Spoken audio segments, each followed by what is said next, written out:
Lads, welcome back to another Monster Hunter Wilds video. And today we've got the Big Brother video of my previous upload of the raw file SAED, well, the biggest raw SAED damage, to now doing the biggest element SAED damage you could possibly do. So, yeah, let's start off with the actual build itself. We're going to the damage demonstration, and we're going to fight a Rathalos right at the end, and I'll explain why we're fighting the Rathalos as well in a second. But let's start off with the charge rate itself. Of course, RTM1, the rolls are there.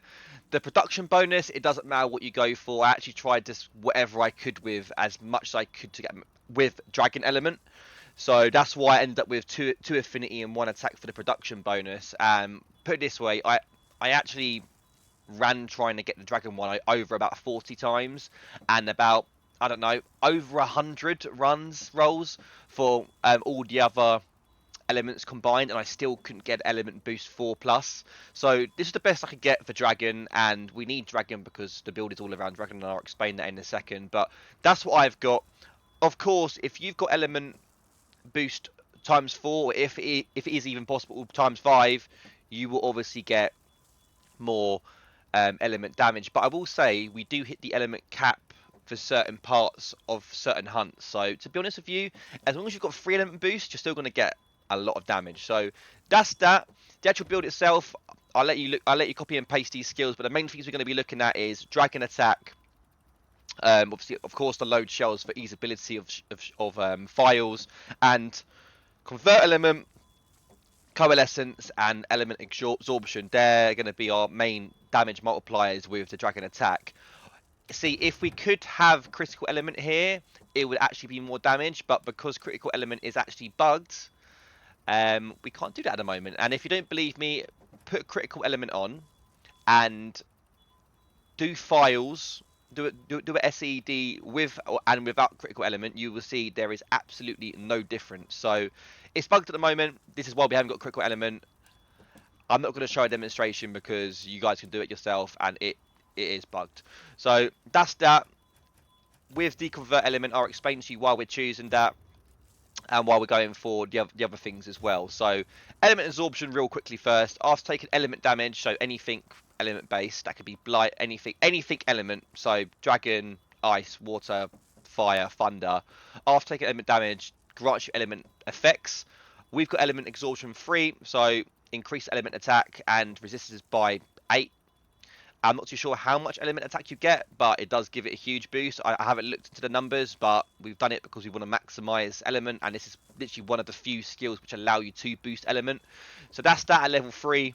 And then we've also got convert element at level 3 as well, which is really, really good to dragon attack in particular, and there isn't any other skills which do that full element. That's why we've gone for dragon. So after taking damage, element damage temporarily grants you dragon element effect bonuses, so further increases additional dragon damage and greatly increases dragon attack. So with all this combined, it comes to massive dragon attack. I'm not too sure about the actual number itself. I don't do maths in these videos. There's a different video online of one of the bigger creators with a similar build to mine, which goes into the maths with this. But at the moment, we've got a base number of 600 dragon element, and imagine that combined with element absorption and convert element.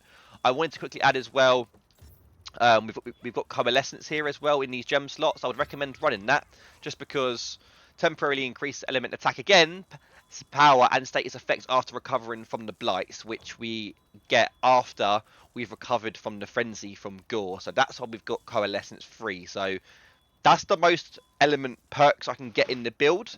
Hopefully you guys understand why I've done that. And I actually got pretty good rolls for these as well. So I've got, these are the jewels itself. You can definitely change 2 of the antivirus jewels if you want to. It's not a problem. But the reason why I've gone for that is because it means we overcome the frenzy quicker, meaning we get more coalescence procs. So that's that. I'm going to explain to you, well, I'm going to show you now a showcase of me SAEDing against the training dummy, but first we need to activate the skills in the training lobby, which, thank you, shout out to the last person who commented on my previous video. Come down here, you can turn on your skills. So coalescence, element absorption, convert element. We don't want antivirus because we don't need it for a start, and we're just obviously targeting that frenzy. So keep that off for now. Do that, and we want him to throw something at us. So save this. As you can see, all the skills on the right hand side have been activated, and if you look at my top left, you can see all the buffs there. So 2 seconds. Let me just do that. And now we're going to look at a couple of SAEDs just to show you the damage real quickly. There we go. It looks so nice, by the way. So 333. Let's just do it one more time just to just prove to you it is the exact same number.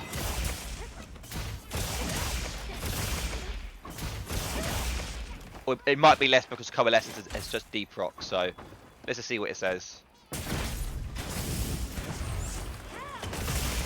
Oh, there you go, activated. Yeah, 333 is the base element damage you're going to get here with no weak spot hit zone. So pretty decent damage if I do so myself.